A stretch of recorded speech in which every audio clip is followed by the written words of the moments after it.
ఆయన బలమును, ఆయన ప్రభావమును చూడాలి. ఆ తర్వాత ఆయన రాజ్యమును, ఆయన నీతి దగ్గరకు వచ్చామన్నమాట. కాబట్టి ఆయన నీతి మనలోకి వచ్చిందంటే ఎప్పుడైనా ఆయన రాజ్యం మనకు దొరికినట్టే. ఆయన పరిశుద్ధత ఎప్పుడైతే మనకు వచ్చిందో ఆయన రాజ్యం మనకు దొరికినట్టే. ఆయన దేవాలయం మనకు ఎప్పుడైతే దొరికిందో ఆయన రాజ్యం మనకు దొరికినట్టే. ఆయన రక్షణ మనకు ఎప్పుడైతే దొరికిందో ఆయన రాజ్యం మనకు దొరికినట్టే. మనం పాప క్షమాపణ కలిగి ప్రార్థించిన వారముగా ఉంటే మన మోకాళ్ళు వేసి అంతరంగమును ఆయన కుమ్మరింపబడి మనం దేవా నీవే నా దేవుడు అని, మేము పాపులమని మనం ఒప్పుకుంటే ఆయన రాజ్యం మనకు దొరికినట్టే. అందుకనే మొదట ఆయన రాజ్యమును ఆయన నీతిని వెతుకుడి. ఆయన రాజ్యమును ఆయన నీతిని, ఆయన రాజ్యము ఆయన నీతి ఎప్పుడు కూడా పరిశుద్ధమైనది, ఎప్పుడు కూడా పవిత్రమైనది, అది కళంకము లేనిది, ముడత లేనిది. కీర్తన గ్రంథము 34వ కీర్తనలోని 11లో ఒకసారి మనం పరిశీలన చేసుకుంటే, పిల్లలారా మీరు వచ్చి నా మాట వినుడి, యెహోవా యందు భయభక్తులు మీకు నేర్పెదను. బ్రతకగోరు వాడెవడైనను ఉన్నాడా? మేలు నొందుచు అనేక దినము బ్రతకగోరు వాడెవడైనా ఉండాడా? చెడ్డ మాటలు పలకకుండా నీ నాలుకను, కపటమైన మాటలు పలకకుండా నీ పెదవులను కాచుకొనమని వాక్యం సెలవిస్తుంది. మనము దొరికిన తర్వాత, దేవుడు దొరికిన తర్వాత, ఇప్పుడు మనం ఏం చదువుకుంది ఇందాకలా, యెహోవా దొరికి కాలమందు మీరు ఆయనను వెతుకుడి అని రాయబడి ఉంది. వెతకిన తర్వాత, దొరికిన తర్వాత ఏం చేయాలంటే, మీరు వచ్చి నా మాట విని యెహోవా యందు భయభక్తులు మీకు నేను నేర్పెదను. పిల్లలారా మీరు వచ్చి నా మాట వినుడి. మాట వింటే దొరికే అంశాలు ఏంటంటే, ఒకటి యెహోవా యందు భయభక్తులు నేర్పుతున్నాడు. అదేవిధంగా బ్రతకగోరు వాడు ఎవడైనా ఉన్నాడా? మేలు నొందుచు అనేక దినములు బ్రతకగోడు వారు ఎవడైనా ఉన్నాడా? చెడ్డ మాటలు పలకకుండా నీ నాలుకను, కపటమైన మాటలు పలకకుండా నీ పెదవులను కాచుకొనము. కాబట్టి దేవుడు దొరికితే కింద భాగములో అనుసరించే మాటలు కీడు చేయటం అని మేలు చేయము. దేవుడు దొరికిన తర్వాత సమాధానమును వెతికి దానిని వెంటాడము. దేవుడు దొరికిన తర్వాత యెహోవా దృష్టి నీతిమంతుల మీద ఉన్నది. ఆయన చెవులు వారి యొక్క మొరలు ఎగ్గి ఉన్నవి. దుష్క్రియలు చేయు వారి యొక్క జ్ఞాపకమును భూమి మీద నుండి కొట్టి వేయుటకై యెహోవా సన్నిధిని వారికి విరోధముగా ఉన్నది.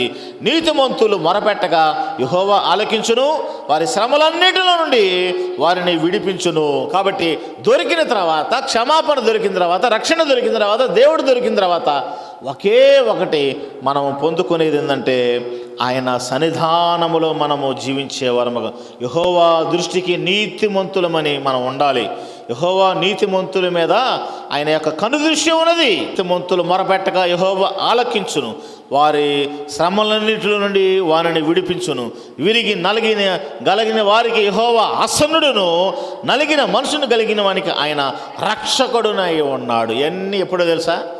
దొరికిన తర్వాత మనం మౌనముగా ఉండకోకుండా మనం ఆయన యొక్క ప్రభావమును, ఆయన శక్తిని మనం రుచి చూసిన సందర్భాలలో వీటన్నిటిలో నుండి స్టెప్ బై స్టెప్ మనము ఎదుగుతూ ఉండాలి క్రైస్తవ్యములో. క్రైస్తవం అంటే నేను చాలాసార్లు చెప్తా, ప్రార్థనకు రావటం క్రైస్తవ్యం కాదు, 10 రూపాయలు డబ్బులు ఇవ్వటం క్రైస్తవ్యం కాదు, బహుమానాలు ఇవ్వటం క్రైస్తవ్యం కాదు.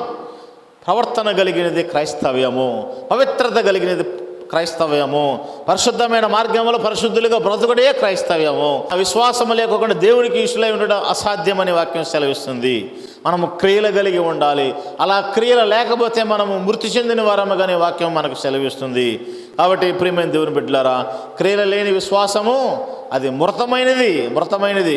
అట్టివారముగా కాకోకుండా మనము, పిల్లలారా మీరు వచ్చి నా మాట వినుడి. ఎక్కడికి రామనే ఉంది? దేవాలయములోనికి రండి.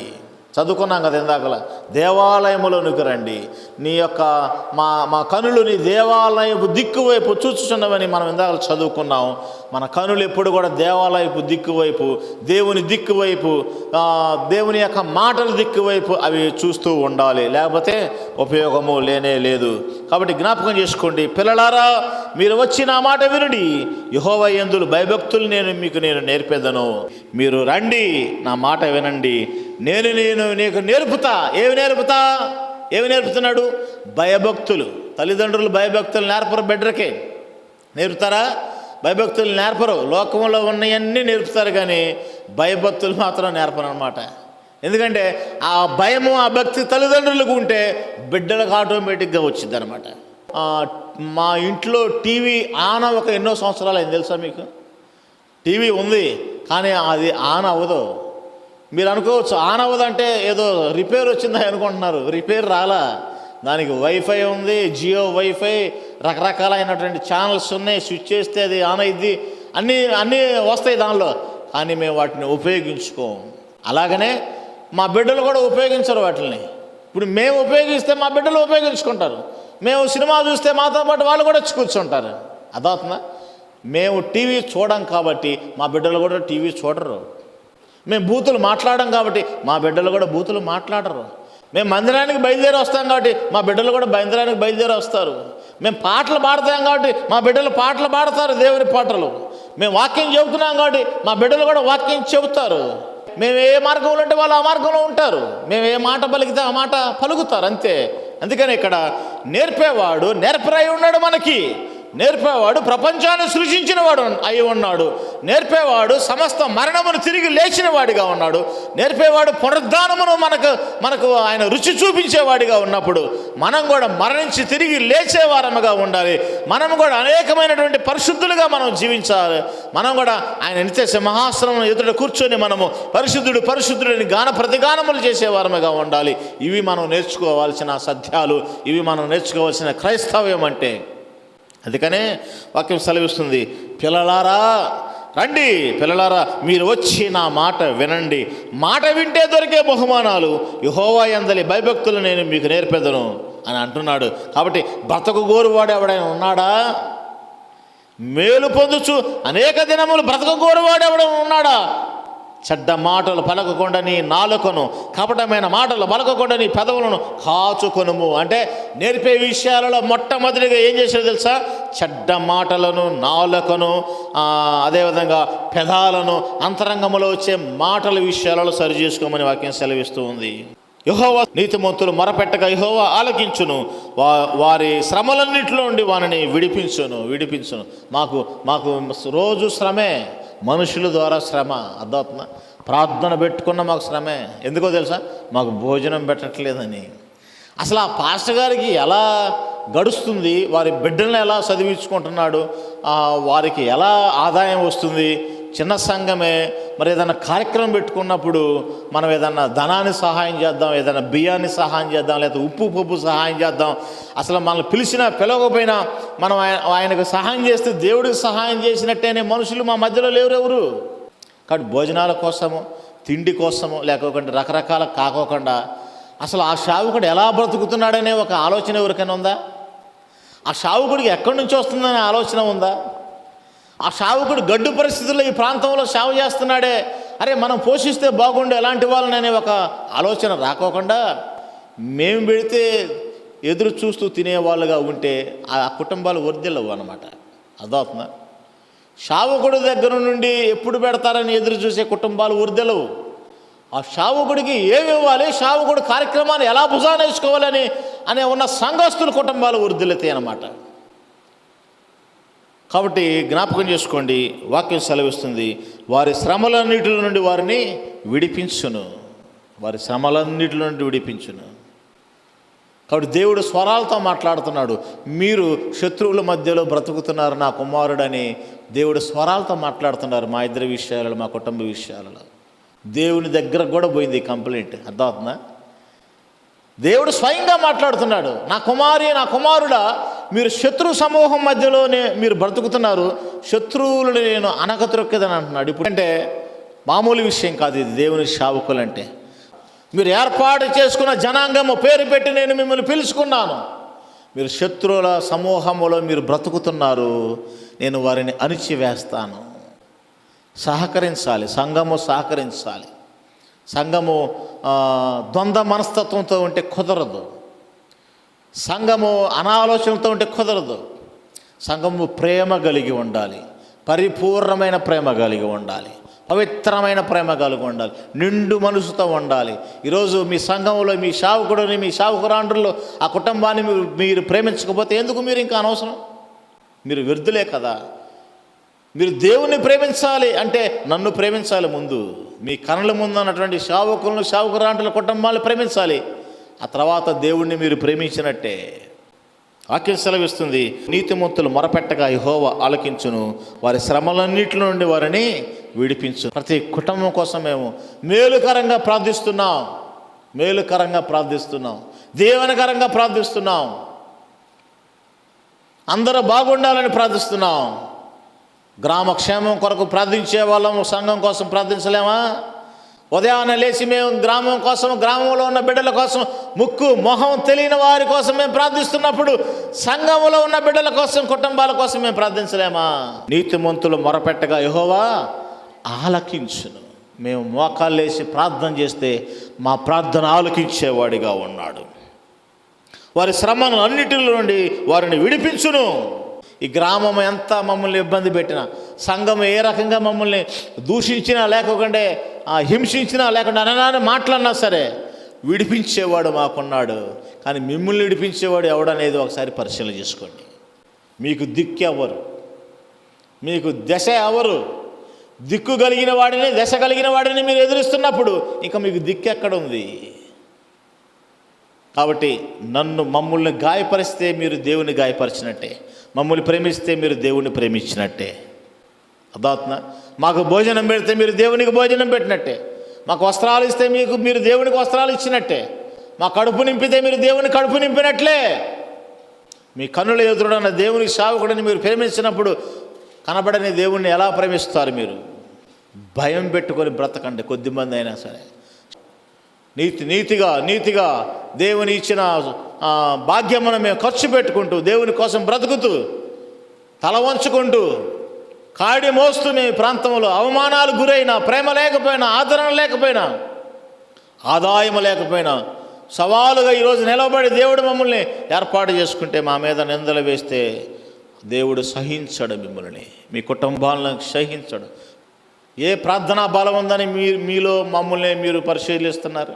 మీకుంటే మీరు పరిశీలించండి, చూద్దాం. రండి, శుక్రవారం శనివారం రండి, ఇక్కడ జరుగుతూనే ఉన్నాయి ప్రార్థనలు, రండి చూద్దాం. ఎవరన్నా